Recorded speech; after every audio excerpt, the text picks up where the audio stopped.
Guys आज नेपालको new year नयाँ साल 2082 हैन 2082 स्टार्ट भयो हाम्रो।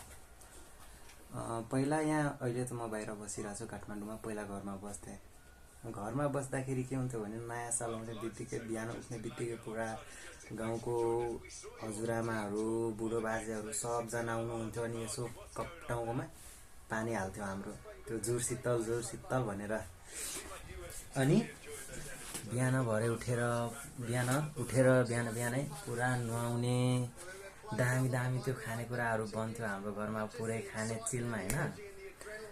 अनि जुन दिनदेखि यहाँ केटिएम बसिरहेको छु हेर्नु आज सबजना यहाँ 3 जना चिलमा छ।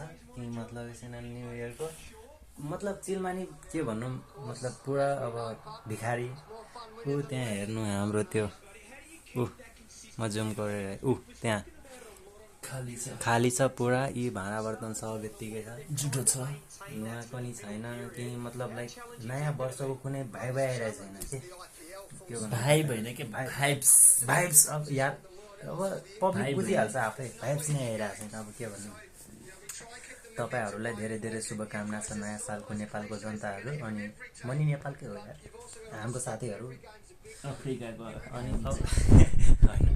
अनि खासमा कुरो के भइरहेछ भने यो मासु खान नपाएर यो के भन्छ हाम्रोतिर सोइजन हैन त्यो सोइजन भन्दैन सोइजन। अनि एउटा त्यो नेपाल इंग्लिशमा के भन्छ त्यसलाई मुंगा घिउडा भन्छ सर नाइ अर्कै भन्छ त्यो के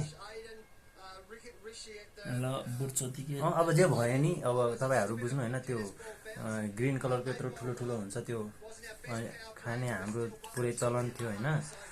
त्यो नि खान पाएन खासमा त्यो खान नपाएर दुःख छैन खासमा त्यो घरमा हुँदाखेरि अहिले कस्तो रमाइलो हुन्थ्यो त्यो मिस गरिरहेको छु के खासमा म यिनीहरूको त ठेगान छैन किनभने म मिस गरिरहेको छु। आज केटाहरू पुरा हाम्रोतिर मेला लाग्छ पुरै 1 महिना मेला लाग्छ चिलमा।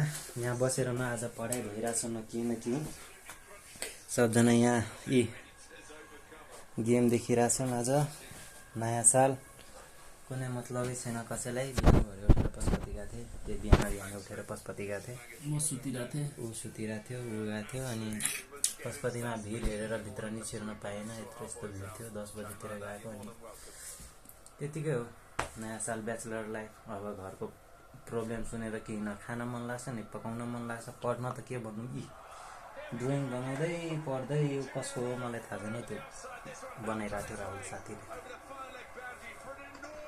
के भन्नु। बाई नयाँ साल इन्जोय।